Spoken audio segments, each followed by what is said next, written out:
Let's welcome virtually today for our Leadership Institute, Dr. Derald Wing Sue. Dr. Sue, thank you for being part of Ohio University's family today. Thank you, Dr. Ellis, for that introduction. Am I on the screen right now? I'm not used to Microsoft Teams. Yes, I can see you. Okay, good. Let me, first of all, say that I wish I was there in person rather than doing this virtually, but I think for safety reasons, this is really a good method of continuing to keep contact with one another. Today, I'm going to be sharing much of the research and work that I have been doing on identifying and responding to microaggressions. And someone is going to be coordinating the PowerPoint slides that I have for us on the other end. But before we put them on the screen, I want to describe for you and define for you what microaggressions are.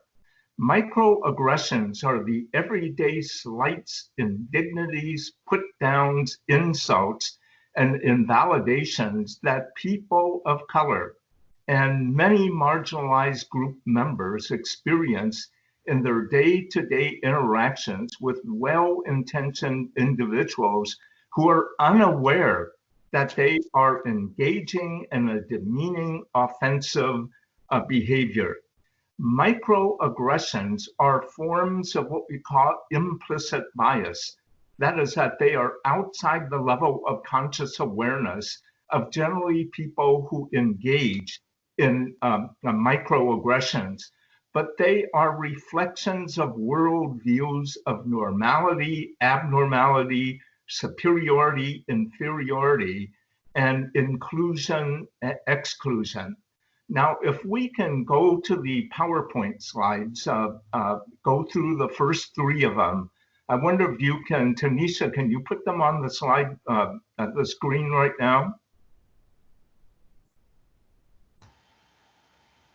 Okay, you know, one of the things that I think many people, if we can go to the second and third slide now, but one of the things that I want to say is that for those of you who are interested really in what the content of what I'm going to be presenting today, it's summarized our research in 3 textbooks: Microaggressions in Everyday Life, Marginality and Microaggressions, and Race Talk and the Conspiracy of Silence. These are all books that summarize, I think, something like anywhere from a dozen to 15 studies that we've conducted on the impact of microaggressions. And one of the individuals that I'm dedicating this presentation to and presentations on microaggressions is Maya Angelou.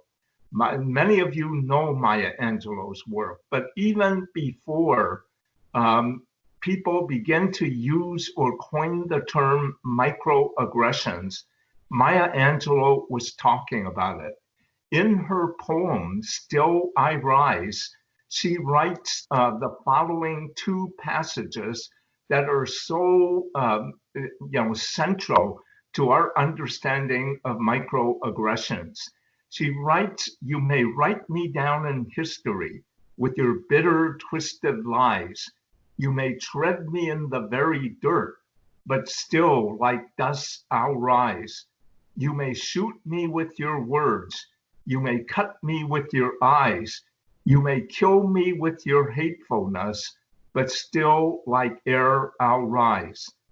Now, these 2 passages bring to mind this whole concept of what bias, discrimination, prejudice, and racism is all about. Now, like I was saying, many people who read this, these 2 passages think that she's talking about the white supremacists, the overt racists, the Klan, the skinheads, and indeed she refers to them. but she is really referring to the everyday citizen and individual who engages in harmful behavior towards individuals. And in these two passages, she identifies three forms of microaggressions. One of them, she says, you may write me down in history with your bitter, twisted lies. Now, what does she mean by that? She's saying that environmentally and in the educational curriculum, the information and misinformation presented about people of color is distorted, messages of inferiority, and indeed they have a powerful impact. So that rather than free, liberate, and educate, our curriculum, both educationally and outside of education, tends to present distorted pictures of people of color. Asian Americans are passive, inarticulate. African Americans are criminals and cannot control their impulses. Latino or Latinx Americans are drunkards, lazy. All of these things are communicated in the educational curriculum and history that represent powerful forms of microaggressions. She also says that you may shoot me with your words. In other words, microaggressions can be conducted verbally, or you may cut me with your eyes, the nonverbal microaggressions that are put downs. But in the passage, this particular passage here is really important for us to note that she talks also about the resilience and strength of people of color. Regardless of how you portray us in history, we still rise. Regardless of the hate-filled words or the nonverbal actions that discriminate against us, we still, like air, will rise. And it's a message of hope that is going on. Now, one of the things that oftentimes happens is that individuals tell me that, well, microaggressions are harmless, trivial, and insignificant. Again, Maya Angelou answers that by comparing the everyday slights and indignities in contrast to what she calls the grand execution, which is a hate crime, is many times more powerful and harmful than the hate crimes that are affecting. We don't want to meet a white supremacist by ourselves, but she is saying that I have less concern and worry about those individuals than the well-intentioned everyday individuals who present microaggressions that she compares to death by 1,000 cuts. Any one cut may not prove that harmful, but because people of color experience microaggressions constantly, chronically, they are very harmful. Let's go to the next slide, and I can, if we can just move to the next slide. I want to give you really three examples that are very important for us to talk about. I'm going to spend a little time on this so that we can remove the slides so that people can see that I'm real and talking to them. So if we can stop the screen share, that would be very helpful. One of the really important things about microaggressions that I encountered in my daily life is that as an Asian American born and raised in the United States, there is not an unusual thing for a well-intentioned individual after a presentation that I'm giving to come up to me and compliment me by saying, Professor Su, you speak excellent English. And I usually respond by, thank you, I hope so, I was born here. Now, I'll get back to that and define what I mean by that being a microaggression, because that is also very much similar to another form of microaggressions that Asian Americans and Latinx Americans experience in their everyday lives. I also, after a presentation, may have someone who comes up and talks to me. And after a period of talking to me, they will want to make a personal connection and say, Dr. Sue, where were you born? And my response generally, oh, I was born in Portland, Oregon. And they'll say, no, no, no. Where were you born? And I'm doubting myself now. I'm saying Portland, Oregon?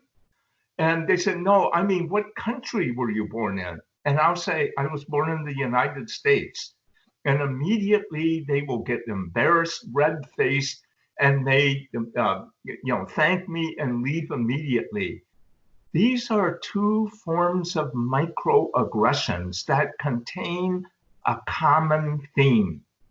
The question saying, you speak excellent English, and where were you born, is a hidden message that only true Americans look the following thing. The meta communication or hidden message sent to me is that I am a perpetual alien in my own country. And those two are things that people who are well-intentioned don't realize that. You know, the person asking me where I was born is wanting to make a personal connection. The person saying that, you speak excellent English consciously perceives it as a compliment. And when you get upset or try to deal with the meaning and intent of that communication, they become very defensive because it is outside the level of their conscious awareness of the hidden worldview that they have about what true Americans really look like. Now, something very interesting I want to share with you that we will get to shortly was that how do you respond to those forms of microaggressions that may be well-intended or outside the level of conscious awareness? And this is a whole area of research that my team and I have been working on. Let me give you an example. Now I know that when a person comes up to me and says, you speak excellent English, my comment always is, thank you, I hope so, I was born here. This is a response intended to undermine the meta communication that you were not born here, that you are not a true citizen of the United States because you don't look like light-skinned people do. This is a form of what I will later talk about, which is a micro-intervention. What can targets of microaggressions do? Another thing that I've learned is how to undermine and and make the individual, the perpetrator, think about it. Now go back again. Professor Sue, you speak excellent English. I will respond as a form of micro-intervention that we'll talk about. Thank you, John, you do too. And it has a major impact on the individual that stops them and makes them have to think about what is going on. Those are two forms of verbal microaggressions. African-American students at Columbia here oftentimes describe, they'll come in to talk to me about this, and they talk about the fact that, when class first starts and I walk into the class and take a seat, the seats all around me are usually not filled or filled up last. When I walk into a classroom and sit in a table where other white students are, I notice that they tense up or they will move their purse closer to them. These are meta communications, nonverbal communications that communicate to the Black student that they are untrustworthy, potentially dangerous, a criminal. Now, the white students aren't aware of this. And this is the disconnect that is going on. If you have ever been in New York City and ridden the subway, the seat last taken is usually next to a Black passenger or rider. It is generally, again, an indication that there is something dangerous, something unlikable about being next to a Black individuals. These nonverbal communications come all the time. Now, the third form of microaggression is environmental. I've talked about this as an example before, that several years ago, Harvard University asked me to participate in a 1-week training session, actually a half-day training session with their deans of the colleges, but it was a week-long event by the university that was entitled How to Make Harvard a More Welcoming Environment for Students and Faculty Staff of Color. And they had town hall meetings, videos, ethnic celebrations. My role was to work with all the deans of Harvard University. And one of the things that I noticed as I was being introduced to all the deans was that all the deans appeared to me, unless I was wrong, appeared white, and primarily white men. There were women, white women, all right, but they were generally the associate or assistant deans and not the regular deans. And I recalled that as I stood before them, I decided to make that observation. And I said to them that as I stand before you today, and the topic of our discussion here is how to make Harvard a more welcoming environment for faculty and students of color. And I scanned the entire room, and I note that all of you appear white. Now, when I said that, something very interestingly happened. They all were uncomfortable, shifting about. And I said that I know it is not your intention, but do you realize the hidden meta communication you are sending to people of color?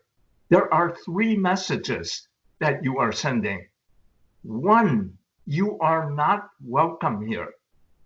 2, if you choose to come here, you will not be comfortable.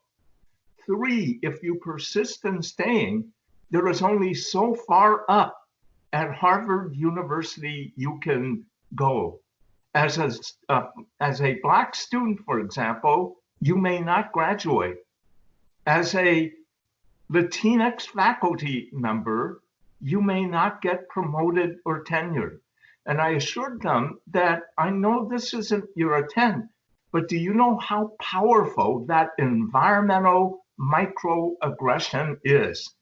And I said that this is the hidden world of microaggressions that well-intentioned white brothers and sisters don't see. That people of color experience microaggressions verbally, non-verbally, and environmentally. And it has a major detrimental impact upon people of color here. Let me go to the next slide, and I want to talk about the harmful impact that it has. Can we go to the next slide? Tanisha, can you?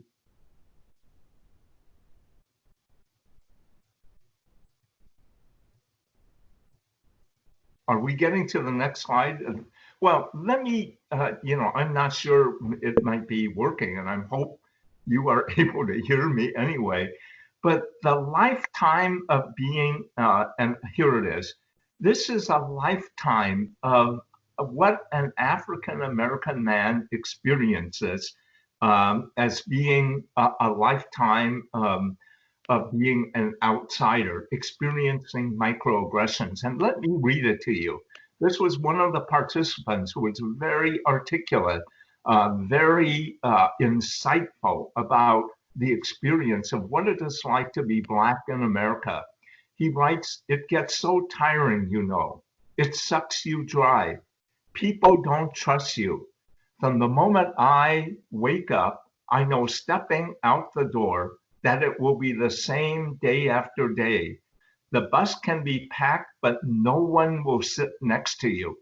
I guess it may be a good thing because you always get more room. No one crowds you. You get served last. When they serve you, they have this phony smile and just want to get rid of you. You have to show more ID to cash a check.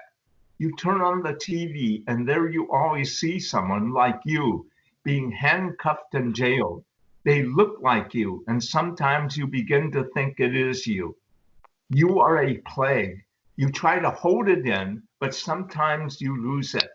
Explaining doesn't help. They don't want to hear.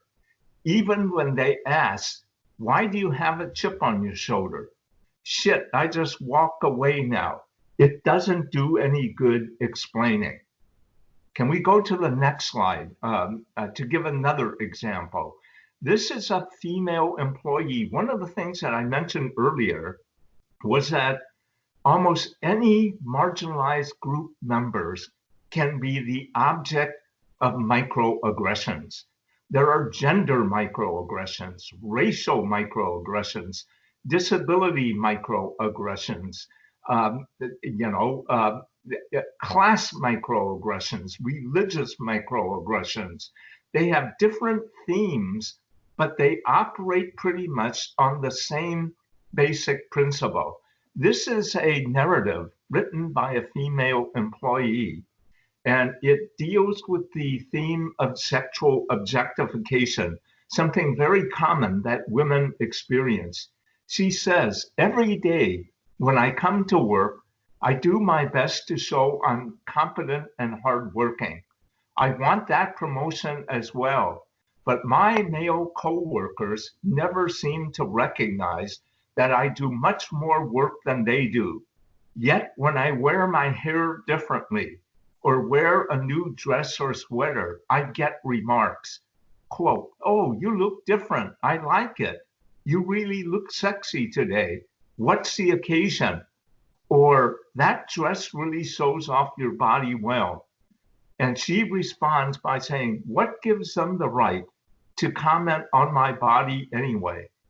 Is it so hard to say you're doing a fine job? That last report was outstanding. Do they even notice? No, only my body and appearance matter to them. What gets me is other women do the same thing, but usually in a negative way. Boy, that's a terrible outfit she has on. It makes her look grumpy. Now, can we go to the next slide? There's a series of questions that I want all of you to ask. Is life as hard as this Black man describes? Are his reactions and conclusions justified? One of the things that... Hello? Am I? Okay. Is life as hard as this Black man describes? One of the things that oftentimes happen is that there is a clash of racial realities. While many African American have to do these things or class bias and discrimination, other individuals, white people with power and privilege, do not see it as going on. And they generally describe the person of color as being paranoid.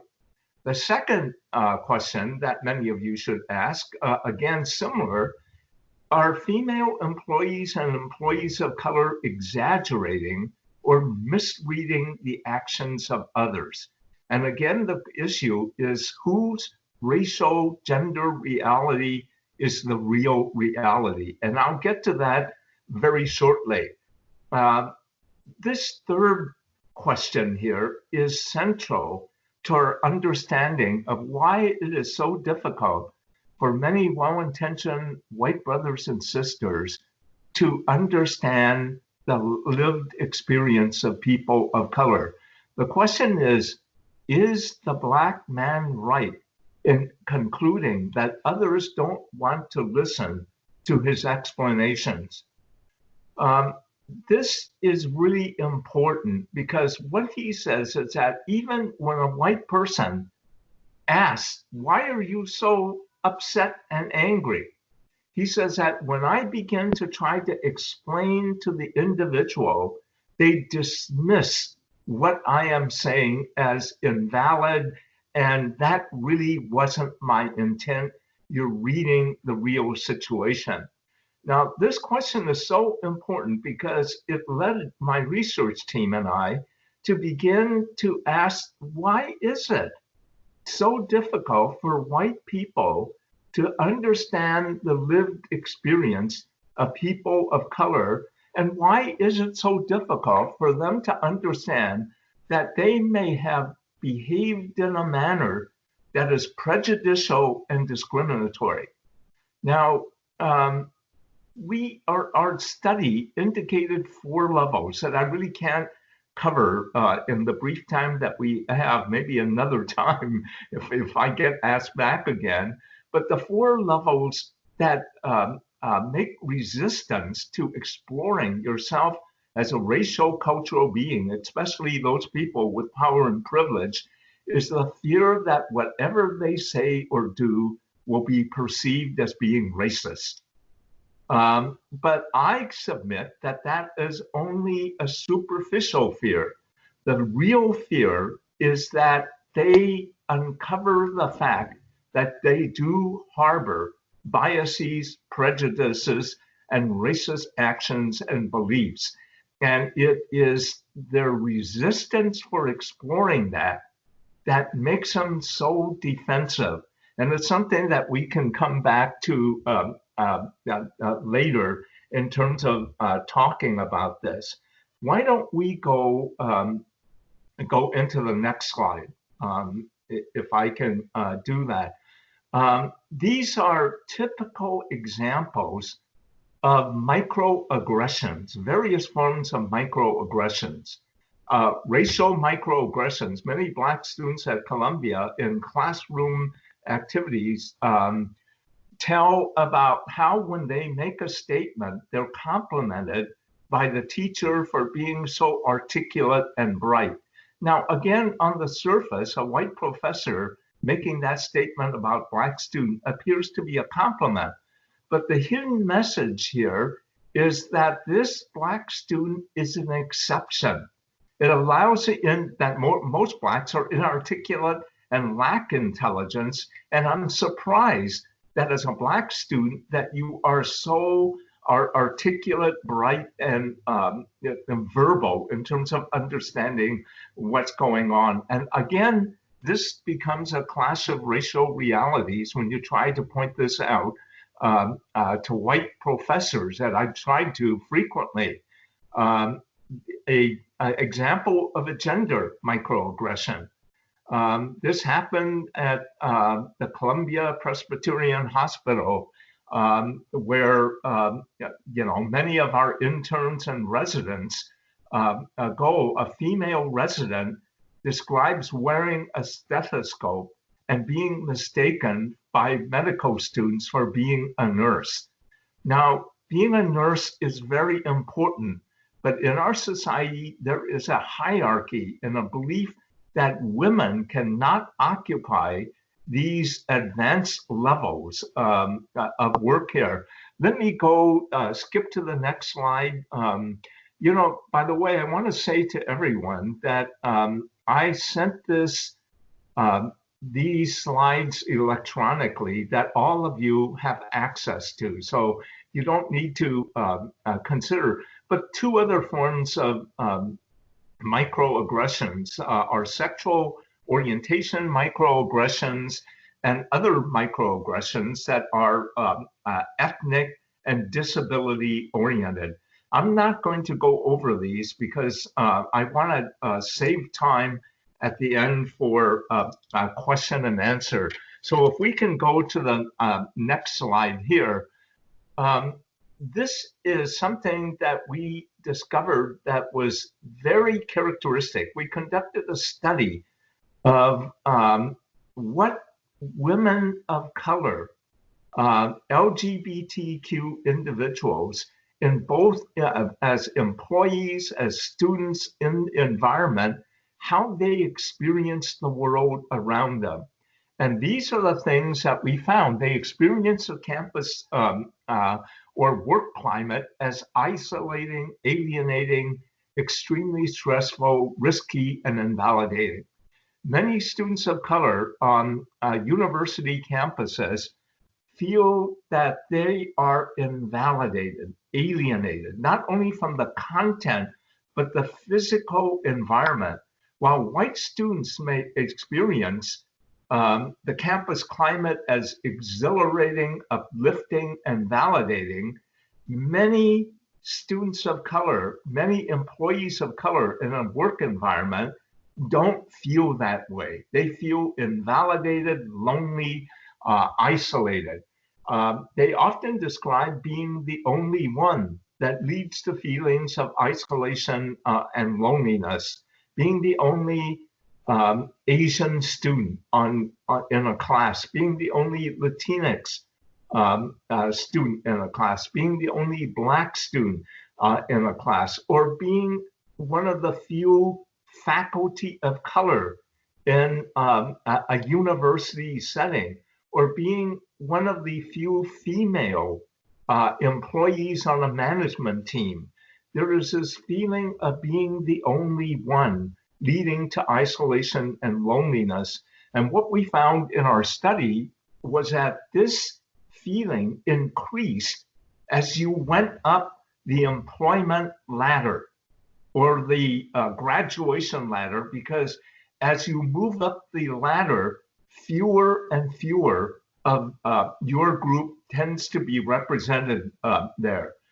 Oftentimes, students of color describe lacking mentors who possess knowledge of the experiences of what it is like to be Black, what it is like to be Asian American, what it's like to be Native American.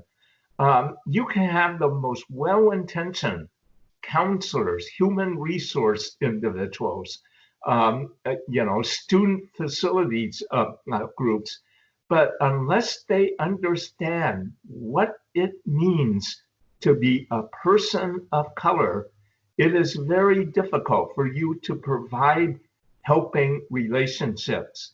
I've oftentimes sent students of color to the counseling center here at the university.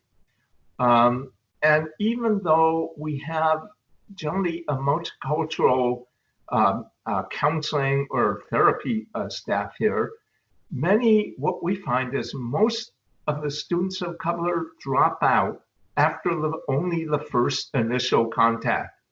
And when I talk to them and ask them what led to that feeling, they will say that they just couldn't relate to Dr. Smith, the white counselor.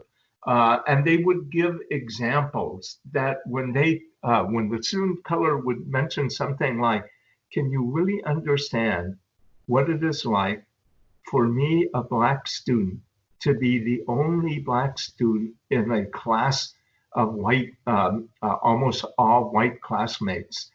And to have the counselor say something like, I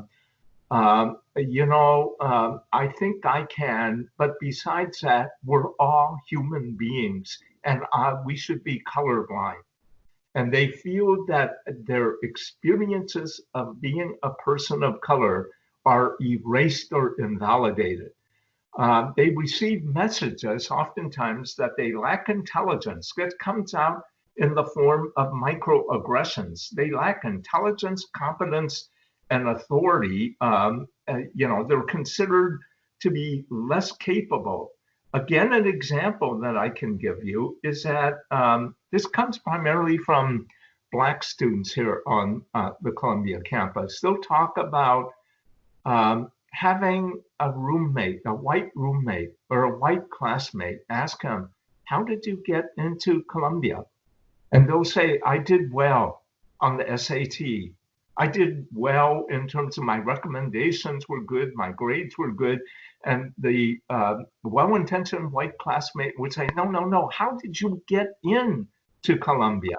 Now, behind that question and statement is that you could not have come in on the basis of individual merit. You must have come in because of an athletic scholarship or an accommodated admissions program. You couldn't have done it on the basis of intelligence. All of these are what I call microaggressive themes, and you can explore them later. But I want to go on to the next slide here to talk about what makes microaggressions so powerful and entrenched in our individual beings, in our institutions and society. First and foremost are 6 basic assumptions. One of the assumptions is that we have been socialized in a society that has individual, institutional, and societal biases that are associated with race, gender, and sexual orientation. If you look at the history of the United States, it is the history of racism. Now, many people get very angry at me. It is also the history of heterosexism and other isms that we can talk about. But many people but if you look at the history of the United States, racism was not an individual matter. It was an institutional and societal matter. How else could you explain the incarceration of over 110,000 Japanese Americans in concentration camps during World War II? And it was done because we posed a threat to the security of the United States. How do you explain the enslavement of African Americans in which the United States structure was built on it? How do you explain governmental, what we call manifest destiny, the philosophy that allowed white settlers to take land away from Native Americans?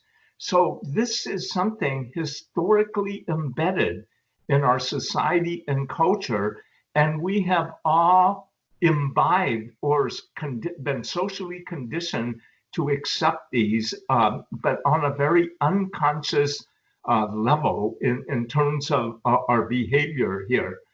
Now, in all fairness, it's important for us to note that the history of the United States is also the history of anti-racism. There has always been groups and individuals who have fought against racist attitudes and beliefs.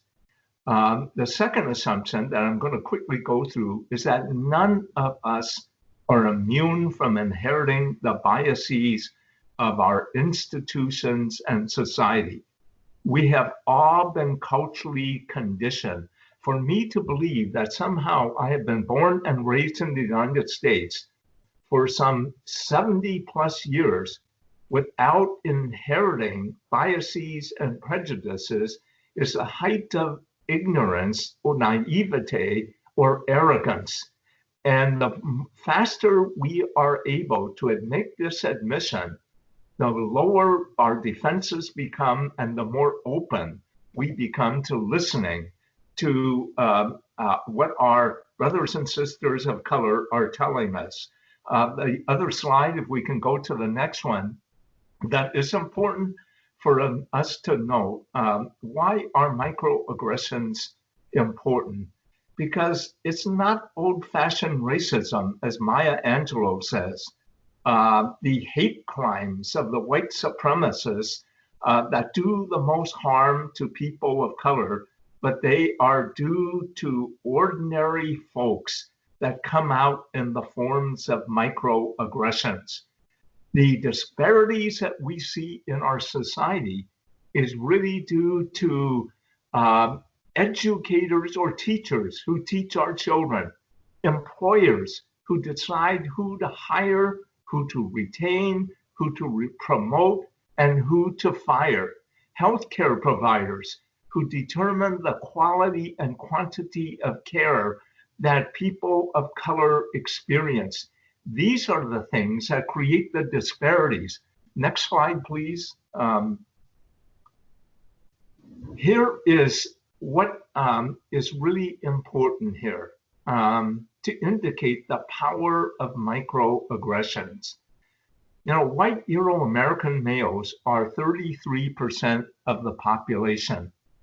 They occupy 80% of tenured positions in higher education. It varies now. They are approximately 80% of the House of Representatives. They varied between 80 to 90% of the US Senates. They are 92% of Forbes 400 executive CEO level positions. They are 90% of public school superintendents. By the way, the public schools are primarily female dominated. Yet white men are 90% of public school superintendents. Something wrong here. They are 99.9% of athletic team owners, and maybe last statistic may give us some hope. They are 99.97% of US presidents. And the questions that we should be asking, really that becomes very important here, is where are the women and where are the people of color? That's one question I want you to ask. The second question is, are these due to old-fashioned racism, bigotry, or microaggressions?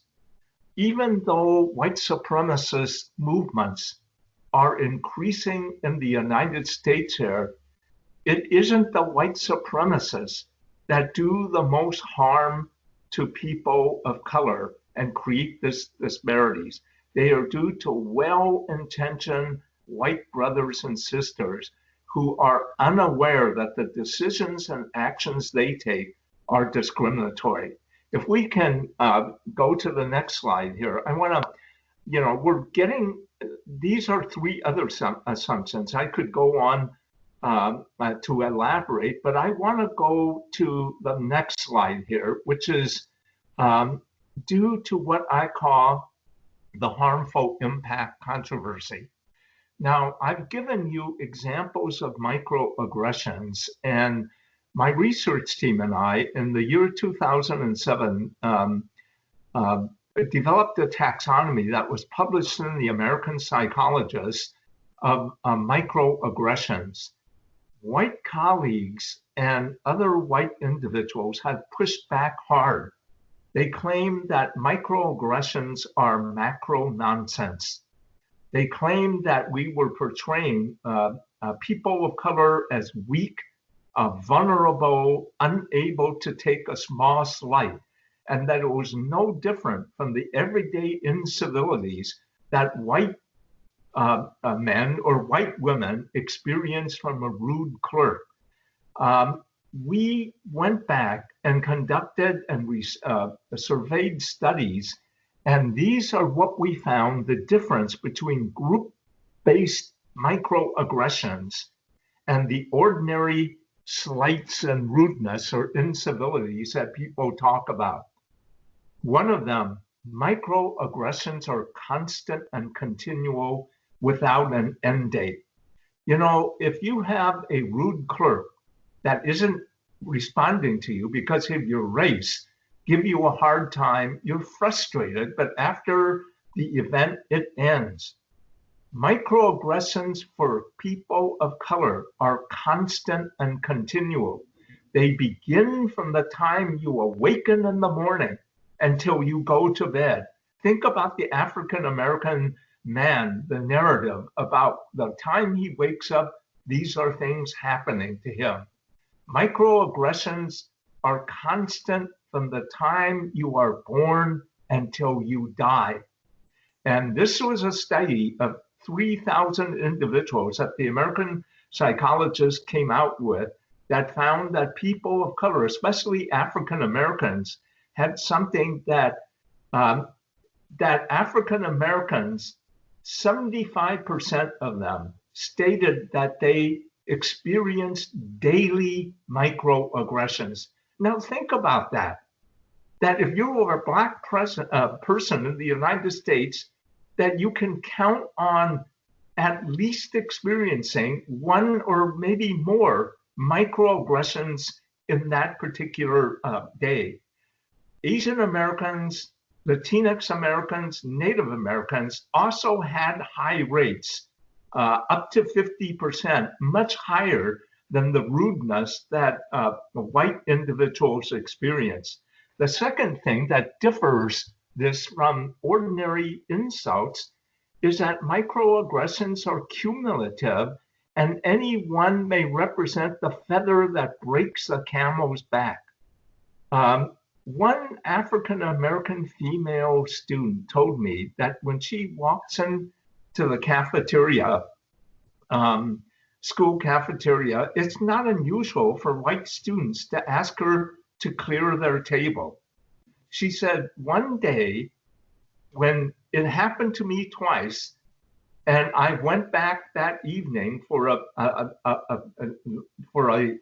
snack, for a break, I was asked again, and I just simply exploded. Now, the issue is that people don't see how frequent and cumulative these are. If you're a white student and you ask a person to clear the table, and she's an African American student and she explodes and gets angry, you might admit, well, maybe I was wrong, but what's the big deal about it? Why are you getting so upset? That individual doesn't see the lived experience of day in and day out experiencing these so-called, quote, minor, end quote, slights. The third thing is that microaggressions are energy depleting because it requires the double messages. Derald, you speak excellent English. Now, is that a compliment or is that a hidden derogation? It goes on, and when you try to bring it out, you're told that it wasn't their intent and that you're just misreading or over sensitive. The fourth one is that microaggressions are constant reminders of a person's second-class status in society. You're constantly, even if it's minor, I know that my status in this society is that I am a perpetual foreigner. Many people continue to perceive this. Fifthly, microaggressions symbolize past historic injustices. I mentioned this earlier, the enslavement of African Americans, the incarceration of Japanese Americans, and the taking away of land from the indigenous people of this country. So if we can just end the slide, I want to leave time for Q&A. If you can, okay, good. What I really want to talk about is, so what does this mean for all of us in terms of what we need to do to begin to overcome the microaggressions that are so deeply embedded in each and every one of us? One of the important elements to think about goes back to the PowerPoint slide. We all have to acknowledge that we are, in fact, have inherited the racial biases, prejudices, attitudes of this particular society. that no one is immune from inheriting these biases. And once you are able to free yourself from the defensiveness of always denying that you have hidden biases, it frees your psychic energy to begin at a deep interpersonal exploration of who you are as a racial, cultural being. And this is something very important for all of us to admit. None of us was born wanting to be racist, sexist, heterosexist, and so forth. We did not come into this world willingly stating that I want to be a racist, I want to be a sexist. We took this on through a painful process of cultural conditioning. And it is really important for all of us begin to acknowledge that so that we can begin to work on that particular issue. The second thing that all of you and all of us actually need to do is to begin to understand ourselves as racial cultural beings. Now, students have a great difficult time with this. When I ask the question, what does it mean to be Black? What does it mean to be Asian American? What does it mean to be a Latinx American? What does it mean to be a white American? Now, I don't want to stereotype because there are major differences, but there are actual lived experiences that are quite different. If I ask, for example, in my classes, I do a race lab class. If I ask Black students, what does it mean to be Black? One of the interesting things is that they're able to sit down and describe what the Black experience is. If I ask Asian Americans, what does it mean to be an Asian American? They are able to sit down and generally talk about what it is like to be an Asian American. When I ask white students, what does it mean to be white? They are flabbergasted. Many of them get very defensive. Some of them say, I'm not white, I'm Irish. I'm not white, I'm Jewish. They do not seem to understand that being white in this society means something far different than being a person of color. And this understanding whiteness as a default standard that will begin to give you insights into what microaggressions are all about. The third thing that each of us need to do to overcome these biases is to monitor our reactions. Why do we have certain fears, anxieties? Why am I fearful in class to honestly and openly dialogue about race? These emotive reactions that we have, anger, defensiveness, anxiety, helplessness, are embedded or nested feelings that are connected to a meaning that it has for each and every one of us. And to free ourselves from these biases means not that we avoid the feelings and emotions. And oftentimes I will hear well-intentioned white professors, when a dialogue on race begins to occur in the classroom, to tell everyone, calm down, be objective about this. And what they don't realize is that you have to deal with the invested and nested feelings before you can freely begin to liberate yourself and understand on a cognitive level what racism and microaggressions is all about.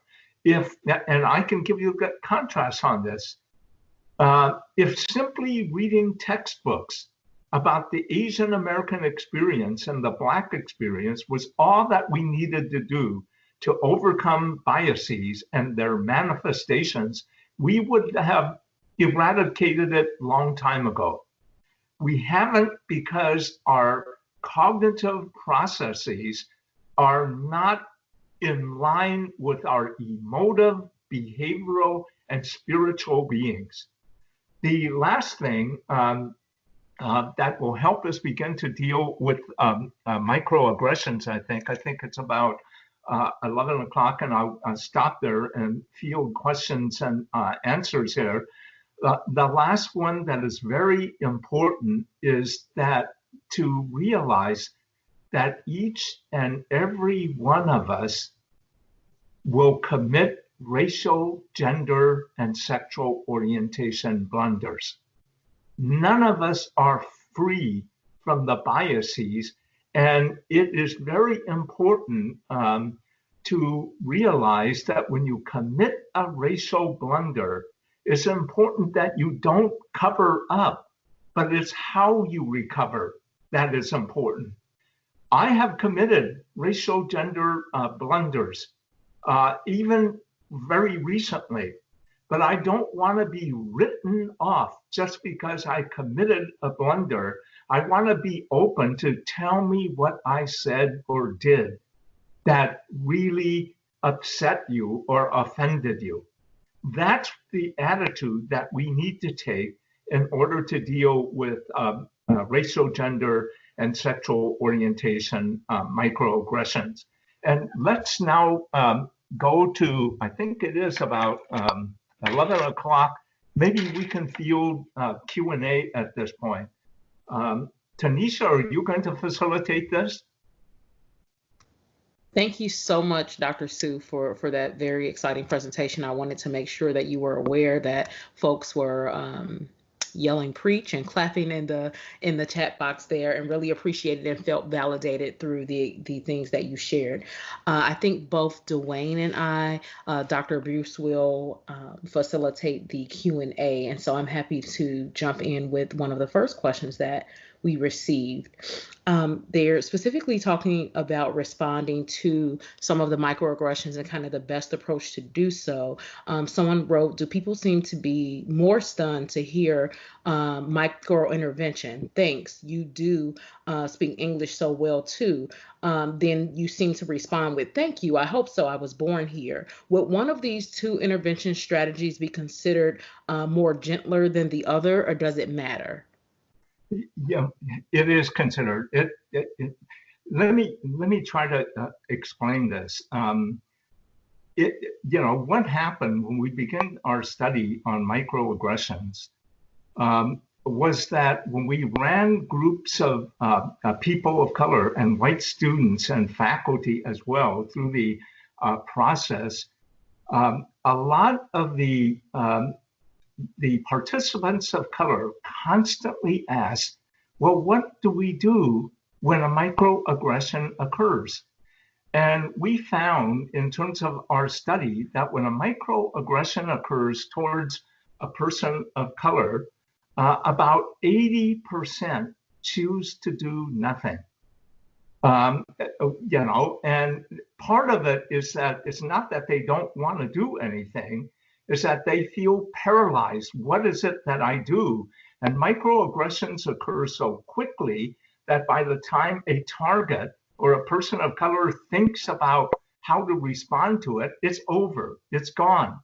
So what we did was to begin to run studies and ask what are the types of we call them micro-interventions, anti-bias strategies that people can take. And it has nothing, it's not just targets, it's white allies, it's bystanders. What can all three of these targets, white allies, and bystanders do in the face of a microaggression that they recognize?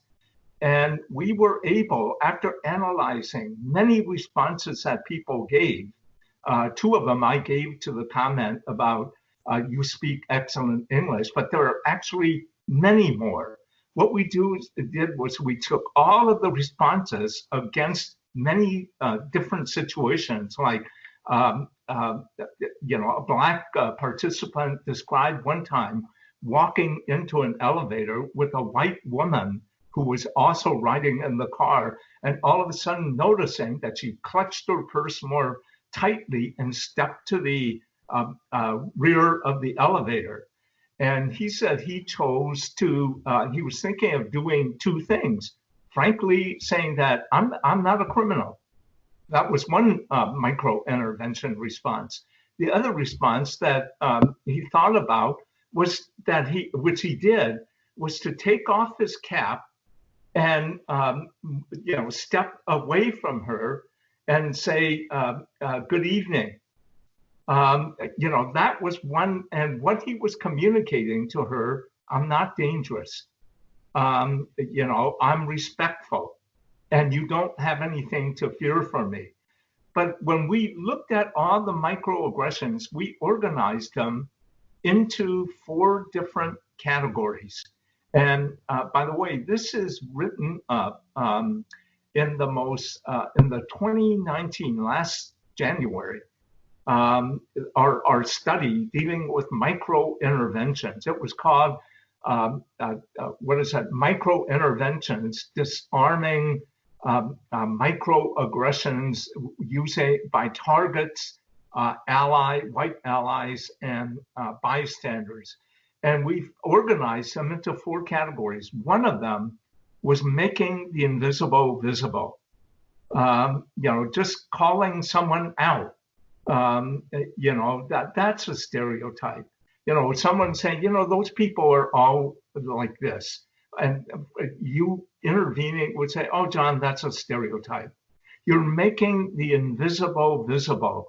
And the reason we had, that was one strategy. We had something like 6 or half a dozen tactics under that about how you make the invisible visible, actual behaviors that people could engage in. Because oftentimes a person who engages in a microaggression is simply not aware of it. Another category that we have was educate the perpetrator. That was the second strategy in which we had 6 or 7 specific tactics under that. One of the tactics under educate the perpetrator is to separate intent from impact. So a person, one micro intervention of educate the perpetrator might be something like this. John, I know you meant that to be funny, but that joke really hurt Aisha. The intent was that you thought it was funny, but the impact was that it hurt someone. And this opens up a process which the individual might think, geez, what did I say that was hurtful? It begins the education process. The third category that we had was to disarm the microaggression. That is, engage in tactics that are much more confrontive in terms of taking away, directly confronting the microaggression. The fourth category was to seek outside help and support. What we discovered was that when you engage in a micro intervention, there are potential consequences to that. For example, if your supervisor engages in a microaggression to a team member or employee, and you try to bring it up, you may be identified as a troublemaker. You may not get that raise that you had hoped for. The same thing, which was very interesting in our study in academia. And let me ask the group this. In 4 studies in New York, I didn't conduct it, one of my colleagues did, in 4 campuses, community college campuses, teams went in and had a scoring sheet to score the types and quantity of microaggressions that occurred within the classroom. And they wanted, their original intent was to find out the types of microaggressions that students of color experience from white students. Now, this was something very fascinating. What they found when they went in and tallied it was that it was not the white students who engaged in the most frequent forms of microaggressions. Guess who it was? It was the professors. It was the teachers who engaged in the most frequent forms of microaggressions. Now, this speaks to the issue of power differential between a professor or employer who engages in a microaggression towards a worker or a student. How does a worker or student respond? If the student responds to it, like I was saying, in fact, some students in our race lab have responded that way towards professors, and they've given us a tale about how oftentimes a professor will label them as being a troublemaker, and they become fearful that they won't get the grade that they deserve in class. Now, given the fact that there is this large power differential, what does a person do in that situation? And that is, you have to seek outside support. There is also not only psychological consequences, there may be physical consequences. In Portland, Oregon, where I was born 2 years ago, a passenger in one of the buses, a Muslim woman wearing a hijab, was confronted by a man who was ranting and raving, telling her that she should go back to her own country. One of the white passengers, a bystander, came to her aid and tried to intervene. That intervention resulted in the perpetrator pulling out a knife and stabbing him. Now, this is the extreme form. But what I'm saying is that that for targets, you have to really understand the context of when you begin to engage in a micro intervention, because in some ways it may place you in danger. Now, this is a long way to get to the question about which one is a lower key. The more lower, I think that they're both equally low key. By saying simply, thank you, I hope so, I was born here,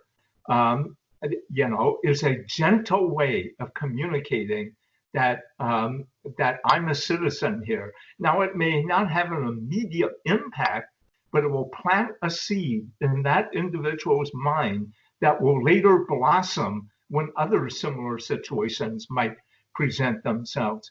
By saying that, thank you, John, you do too, you speak excellent English, is a much more confrontive, direct, but humorous way of doing it. Because, if the person has some degree of humor in them, they may chuckle at that, but in the back of their mind, I think they will understand, indeed, the microaggression that they may have made.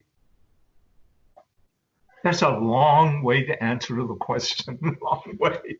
No, thank you, Dr. Sue. That was excellent, and you actually ended up addressing a great deal of the other questions that were in the chat in your response. So that was very helpful and appropriate. I think the next one that we have that may be fairly relevant is, what do you suggest as ways to create an environment, a largely white classroom or a largely white office? You spoke a little bit about that in terms of who was representing deans in these institutions where they were mostly white males. How do you create an environment where people of color can feel safe expressing those microaggressions? And you talked a little bit about the hierarchy and addressing maybe a supervisor or someone in that fashion when they have these different levels of reporting or authority above you. How would you suggest they handle that? This is a very important question because in our studies, we're beginning to study what we call macroaggressions rather than microaggressions. But what the question brings to mind is all our work with business and industry in what we call multicultural organizational development. what we found was that it really doesn't do any good to teach our students to become culturally competent, workers, administrators, managers, when they go into the world of work and the organizational structures punish you for evidencing that form of cultural competence that is going on here. And so what we need to do is make institutional change. And this is what we call that you've got to look at the policies, practices, and structures of an organization to make sure that they allow for equal access and opportunities rather than allow one group to thrive and another group not. Let me get to this whole issue of promotion and tenure, because it is so important. Promotion and tenure has its counterpart in the world of work. We call them performance appraisal systems. In business and industry, performance appraisal systems are used to determine who you're going to hire, who you're going to retain, promote, up in terms of the various levels. The promotion and tenure systems and the performance appraisal systems serve what we call gatekeeping functions. They are, and if the standards and criteria within those systems are biased, they create barriers for those, they allow certain groups that they favor to rise and other groups not to rise. I mean, women employees in the world of work know the concept very well of the glass ceiling. It is a barrier that is invisible, that people think don't see the barrier because they believe it deals with equal access and opportunity. We will create a policy in the company that all people have to meet in order to be promoted.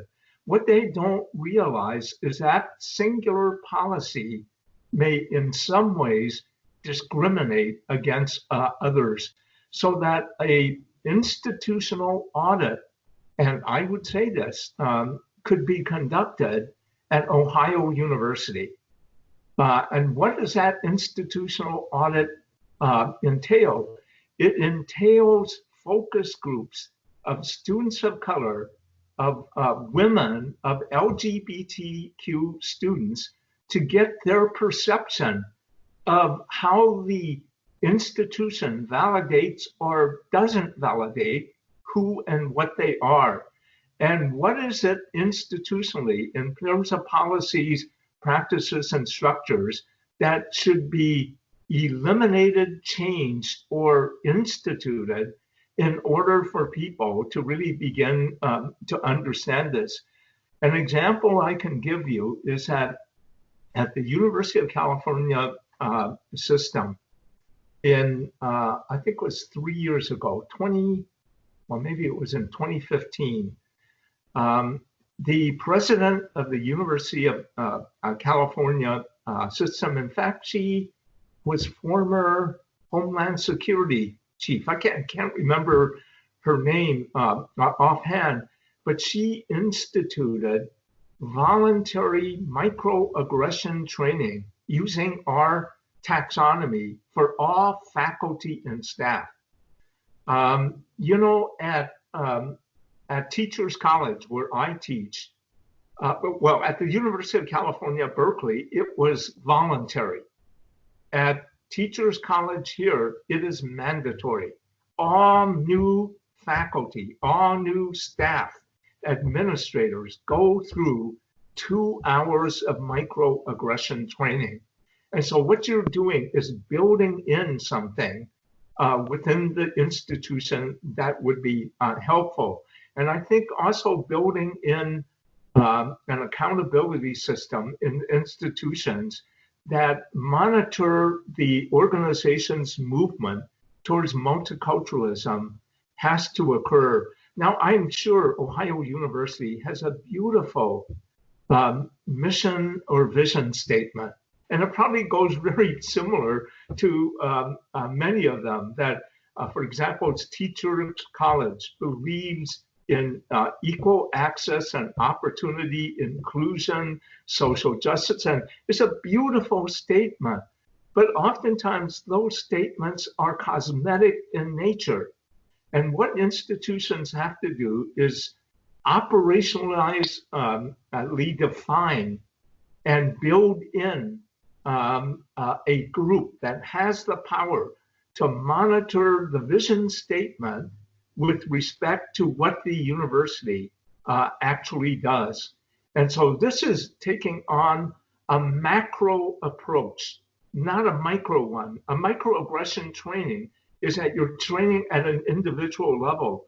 Macroaggression training really is an organizational undertaking that is very complex and difficult.